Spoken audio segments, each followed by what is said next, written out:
ஒரு நல்ல விஷயம் ஆரம்பிக்கிறதுக்கு முன்னாடி வாஸ்து ரீதியா எல்லாமே கரெக்ட்டா இருக்கா அப்படின்னு சொல்லி பார்த்துட்டு தான் எல்லாமே ஆரம்பிக்கிறாங்க. இப்போ ஒரு திசைக்குமே வந்து ஒரு பேர் இருக்கு இல்லைங்களா வாஸ்துல. ஸோ அதுக்கான காரணம் என்ன சார்? அதாவது உதாரணத்துக்கு பார்த்தீங்கன்னா, ஒரு இடத்துல வடகிழக்கு மூலையை வந்து ஈசானியம்னு சொல்லுவோம். வடமேற்க வந்து வாயு மூலைன்னு சொல்லுவோம். தென்மேற்கு மூலையை வந்து கன்னின்னு சொல்லுவோம். தென்கிழக்கு மூலையை வந்து அக்னி மூலைன்னு சொல்லுவோம். ஏன் இப்போ நம்ம வந்து குறிப்பிட்ட திசைக்குரிய பகுதியை குறிப்பிட்ட பேர் சொல்லி கூப்பிட்றோம், அழைக்கிறோம்ன்றதுக்கான காரணத்தை முதல்ல தெரிஞ்சுக்கிடுவோம்.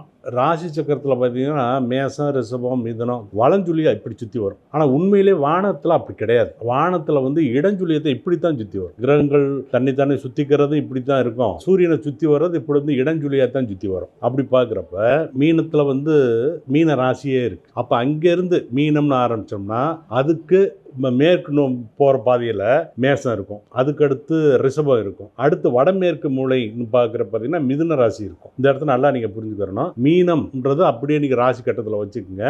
ராசி கட்டத்தில் கும்பம் இருக்கிற இடத்துல மேசம்னு மாற்றிக்குங்க. மகரம்னு இருக்கிறதுல வந்து ரிஷபம்னு மாற்றிக்குங்க. அதுக்கு அடுத்தபடியாக தனுசுன்னு இருக்கிறத வந்து மிதுனம்னு மாற்றிக்கிறோம். அப்போ இந்த மாதிரி இடஞ்சுழியாக சுற்றி இருக்கும். அப்படி தான் வானத்தில் கிரகங்கள் வந்து சூரியனை சுற்றி வருது. அப்படி பார்க்குறப்ப அதே அடிப்படையில் தான் உங்களுக்கு வந்து ஒவ்வொரு குறிப்பிட்ட திசைக்கு வந்து குறிப்பிட்ட பஞ்சபூத தத்துவத்தில் கொடுத்துருப்பாங்க.